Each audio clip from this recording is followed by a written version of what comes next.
Up yours, woke moralists. We'll see who cancels who. Why are there so many songs about rainbows? One of the things that both Michaela and I noticed was that when we restricted our diet and then ate something we weren't supposed to, the reaction to eating what we weren't supposed to was absolutely catastrophic. What did you do? What did you switch to? Or what did you eat, rather? Well, the worst response, I think we're allergic to, or allergic, whatever the hell this is, having an inflammatory response to something called sulfites. And we had some apple cider that had sulfites in it, and that was really not good. Like, I was done for a month. That was the first time I talked to Sam Harris. You were done for a month? Oh, yeah. It took me out for a month. It was awful. Really? Yeah. So I would say, so this is right before this whole truth conversation with Sam Harris that got stuck in the mud. During. So I think the day I talked to Sam was like the worst day of my life. Not because of talking to Sam, but it was just physically. Oh, Jesus, I was so dead. But I didn't want to not do it. Because apple cider, like what was it doing? Sulfites in it. What was it doing to you? Oh, it produced an overwhelming sense of impending doom. And I seriously mean overwhelming. Like, there's no way I could have lived like that if that would have lasted for... See, Michaela knew by that point that it would probably only last a month, and I was like... A month? Yeah, from a month. Fucking cider? Oh, I didn't sleep that month. I didn't sleep for 25 days. I didn't sleep at all. I didn't sleep at all for 25 days. How is that possible? I'll tell you how it's possible. You lay in bed, frozen in something approximating terror for 8 hours, and then you get up. Oh, my God. Oh, yeah. Not and good. this is from fucking cider. From cider. That's what we... Every budding beauty. So ashamed of her breasts that she lets a Machiavellian psychopath cut them off. You have no idea how many people that's killing. You have no idea. I see people everywhere, all over the world. They're so demoralized, especially young people with a conscience, because they've been told since they were little that there's nothing to them but corruption and power. It's like, how the hell do you expect them to react? You know, well, I shouldn't do anything then, you know. The most fundamental reality is pain. Yes. Is there anything more fundamental than pain? Love. Really? If you're in pain, love and truth, that's what you got. And you know,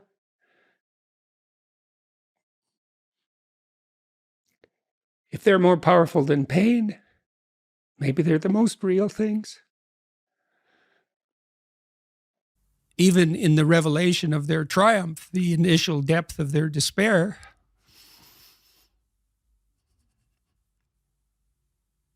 so I wouldn't change that. But it's not nothing. And it's certainly not just happiness. It's better than happiness, but it's almost unbearable.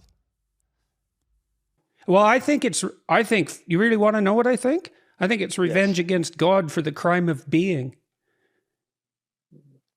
That's really what I think. It's Cain and Abel. It's like, oh, Abel's your guy, eh? God, how about if I take him out in the field and beat him to death? How do you feel about that? All my sacrifices went unrewarded. Yeah, it's like, yeah, that's what it is at the bottom of the hell of things.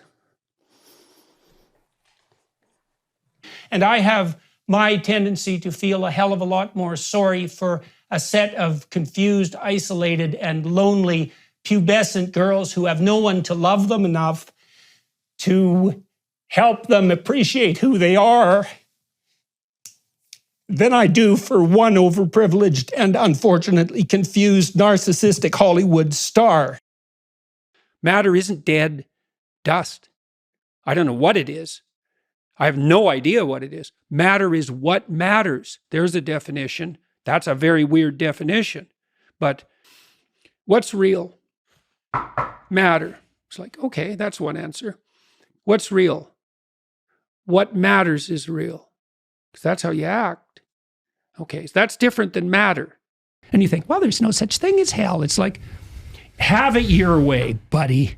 Can't you just, you know, call the poor victims what they want. It's a byproduct of neural activity. It's, well, why isn't your solar plexus conscious then? You can't have a wood-burning fireplace. It's like, so what these bloody nature worshippers. Oh my, everything's coming to an end. We have to act like there's an emergency. We have to lock everything down. We have to take everything from everyone. Why? So I can be seen to be the savior of the planet. You have to use pronouns. It's like, fuck you, buddy. Yeah. Seriously.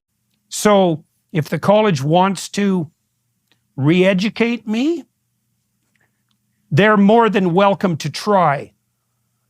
But if they think they're going to do it in secret, they've got another think coming. Well, You know, and that might be a reflection of my general state of mind, which is very unsettled at the moment. Necessarily respond positively. You know, they don't get encouragement. And people need so little encouragement. It's just unbelievable. And so they'll tell me something good, and I think, oh, that's so good. You know, somebody says, oh, I'm getting my entire life. Things like this don't just happen. And the fact that I can tell you this. suffering is to be regarded seriously. Without such regard, there can be no motivation to reduce suffering, and therefore no respite. Instead, the production of individual suffering can and has and will be again rationalized and justified. Question in our family, so it's a question that cuts close to the bone. Less dark around me, I think. That's one more major victory on the bitter road uphill. Thank you very much. Okay, thank you. Probably plausible, yeah. but I still don't know what to make of it. It's partly because it's too terrifying a reality to fully believe. I don't even know what would happen to you if you fully believed it. Yeah, the degree to which people were dying for a word of encouragement. So many people. But I always feel that it's a privilege to spend time with my children. And I have some sense of how fast time goes. You know, I've always had a very acute sense of the finitude of existence.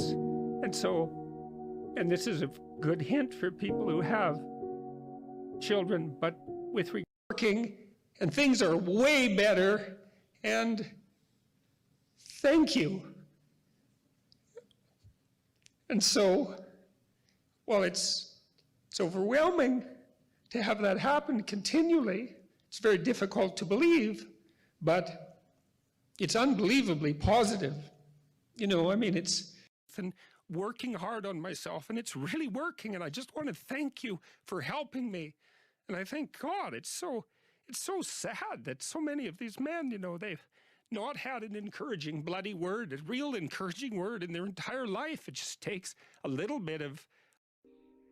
It's been, you have no idea how it touches so many, us and me especially, and reminding me of like how good still humans are, and really helping me not to lose my hope. So thank you for everything you do.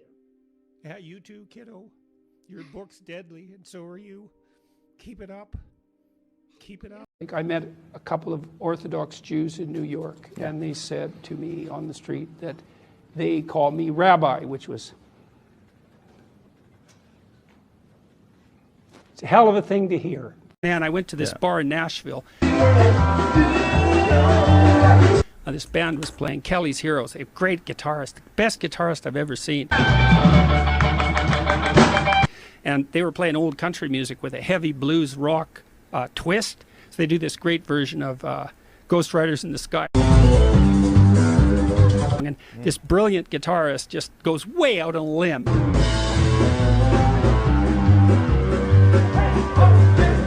And everybody in the crowd, it was so fun to be there. They're just thrilled to death.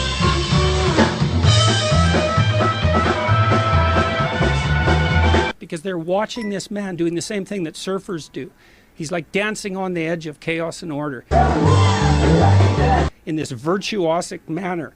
And everyone is so taken by that it just lifts them out of the normality of their existence. You know, you see this joy just transfuse them. And that's because they got an intimation of genuine meaning.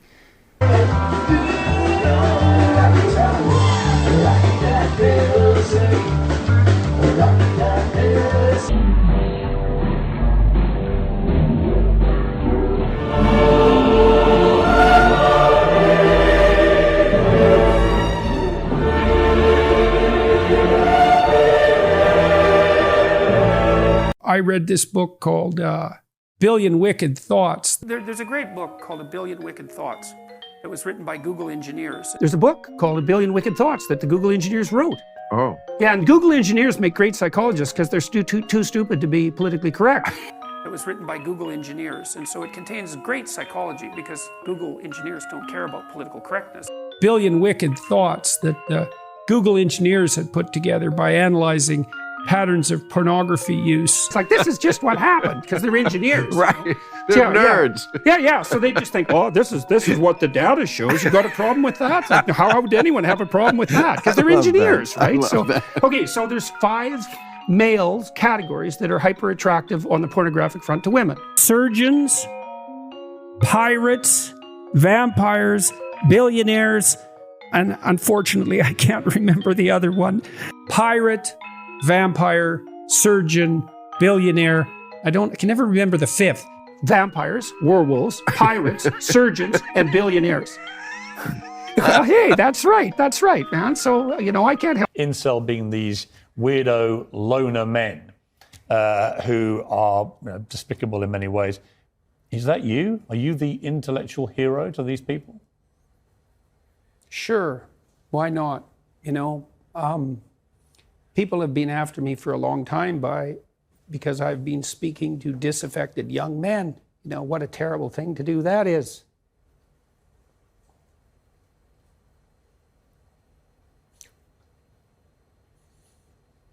I thought the marginalized were supposed to have a voice. It's making you emotional. Talk about that. Well, God, you know, it's very difficult to understand how demoralized people are. And certainly many young men are in that category. And you get these casual insults, these incels. What does it mean? It's like, well, these men, they don't know how to make themselves attractive to women who are very picky, and good for them. Women, like, be picky. That's your gift, man. Demand high standards from your men. Fair enough. But all these men who are alienated, it's like they're lonesome and they don't know what to do, and everyone piles abuse on them. It's really something to see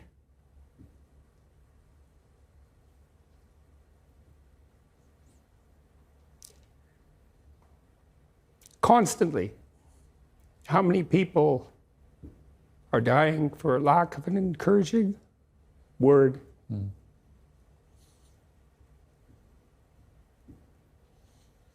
And how easy it is to provide that if you're careful. You know, give credit where credit is due. And to say,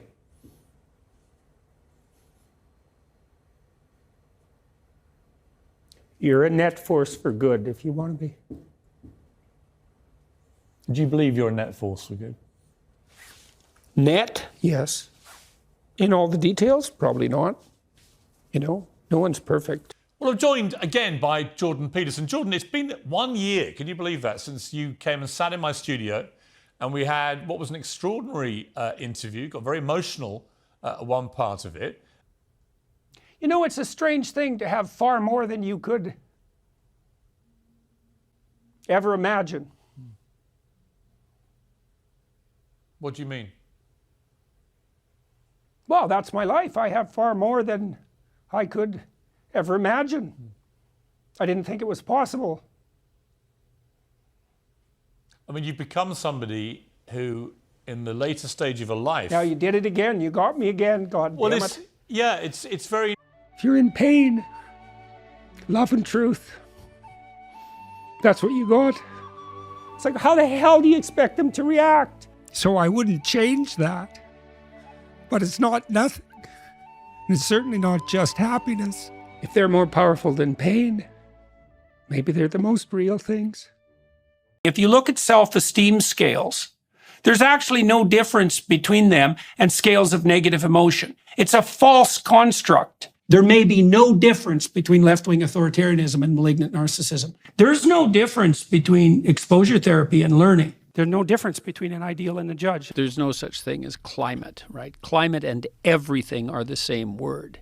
There's no difference between energy cost and wealth, since energy is work, and work does everything that's productive by definition. Right. There's no difference between me serving who I'm going to be when I'm 75 and me serving other people. There's no difference between being self-conscious and being depressed and anxious. They're not linked. They're the same thing. There's no difference between you and what's around you. There's actually no difference between general cognitive ability and academic success, right? They're the same thing. There's no difference between being a gracious loser and being resilient. They're the same thing. There's no difference between your interest and the interest of others, not in any fundamental sense. There is no difference between how we treat the elderly and how we will be treated. Like, those are the same thing. And there's no difference between meaning and responsibility. They're the same thing. Too much compassion, man, infantilizes you, and there's no difference between that and death. It's the same. So these creatures engage in dominance disputes. And I think dominance is the right way to think about it, because lobsters aren't very empathic and they're not very social. And so it really is the toughest lobster that wins. You know, and what's so cool about the lobster is that when a lobster wins, he flexes and gets bigger. So he looks bigger because he's a winner. It's like he's advertising that. And the neurochemical system that makes him flex is serotonergic. And you think, well, who cares? What the hell does that mean? Well, I'll tell you what it means. It's the same chemical that's affected by antidepressants in human beings. And so, like, if you're depressed, you're a defeated lobster. Like, you're like this. I'm small. I'm not, you know, things are dangerous. I don't want to fight. You give somebody an antidepressant, it's like up they stretch, and then they're ready to, like, take on the world again. Well, if you give lobsters who just got defeated in a fight serotonin, then they stretch out and they'll fight again. And that's, like, we separated from those creatures on the evolutionary timescale somewhere between 350 and 600 million years ago, and the damn neurochemistry is the same. And so that's another indication of just how important hierarchies of authority are. I mean, they've been conserved since the time of lobsters, right? There weren't trees around when lobsters first manifested themselves on the planet. And so what that means is these hierarchies that I've been talking about, those things are older than trees. And so one of the truisms for what constitutes real from a Darwinian perspective is that which has been around the longest period of time, right? Because it's had the longest period of time to exert selection pressure. Well, we know we evolved and lived in trees something on the order of 60 million years ago. We're talking 10 times as far back as that for the hierarchy. And so the idea that human beings, that the hierarchy is something that has exerted selection pressure on human beings is, I don't think that's not a disputable issue. How it's done it and exactly what that means, we can argue about, but like that sort of biological continuity is just absolutely unbelievable. It was funny because I revealed this finding. You know, I didn't discover this, I read about it, but I talked to my graduate students about it. I used to take them out for breakfast, you know, and they were a very contentious, snappy bunch. And they were always trying to one-up each other, and they were quite witty. And for like 6 months, until it got very annoying, every time one of them one-upped the other, they'd stretch themselves out and like snap their hands like. So that was very funny. It was really very funny. So you see this in lobsters, and so that's pretty amazing.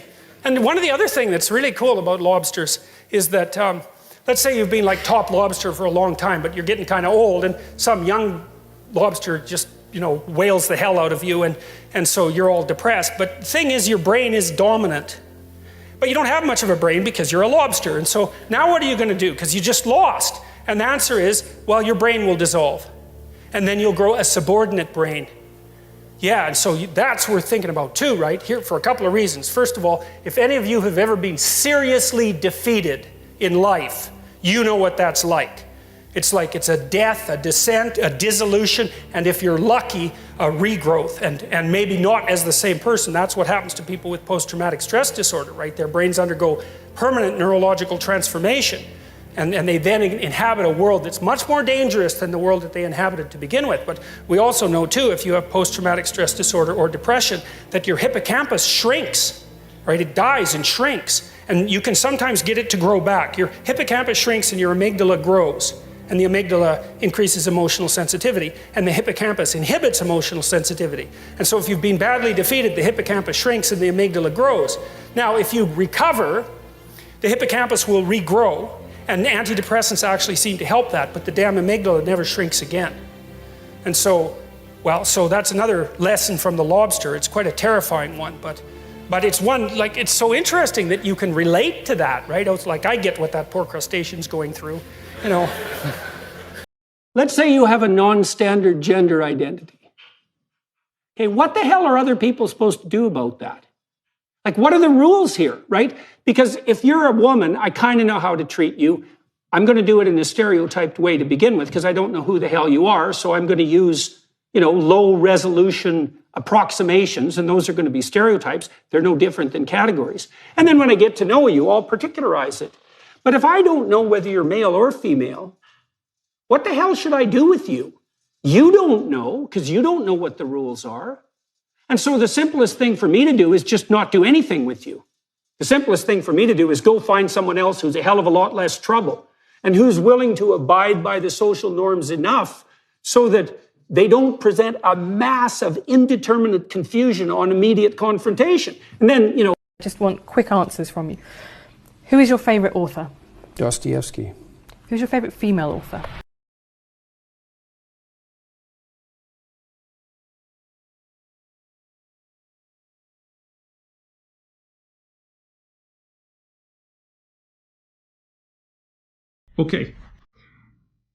Okay, so Burger King, that name is so bloody complicated. It took me like 3 months of non-stop thought to figure this out. Well, you look at it and you can say pretty confidently, king, that's actually an instantiation of a patriarchal mode of being, isn't it? It's like that's the typification of a fatherly figure that exists at the top of all possible dominance hierarchies. I guess that'd be a good way to describe it. But it's not a king per se when you go to Burger King. It's the instantiation of an individual as necessarily being the embodiment of the transcendent ideal of a king. It's a king as such. The typified aspect of kingship as such is inexorably tied up with the word. And what does a typified father figure do? Well, he provides, doesn't he? He provides food and shelter and burgers. Well, yeah, that's bloody well right. It's a king who provides burgers. Exactly. You know, when Alexander Solzhenitsyn was in the gulags, he thought about food a lot. And there they were given 10 ounces of bread a day. And that's like your food for the day. And that's it. And one of the things he tried to puzzle out is in what ways life up until that point had been complicit in producing a Soviet state. And that's a question that if you really try to answer it, man, that's rough, man. It takes you to a dark place. So I think, well, no, I'd better not. I don't have enough information to answer that competently. All I can say right now is the degree to which we preside to patronize fast food restaurants that aren't instantiations of a sovereign ideal. It may have a bigger effect than we think. You know, the world's a funny place and it's a lot more connected than we understand. Well, yeah, that's all I can say about that right now. You know, it's amazing. You are 100% wrong. I mean, nothing you've said has been right.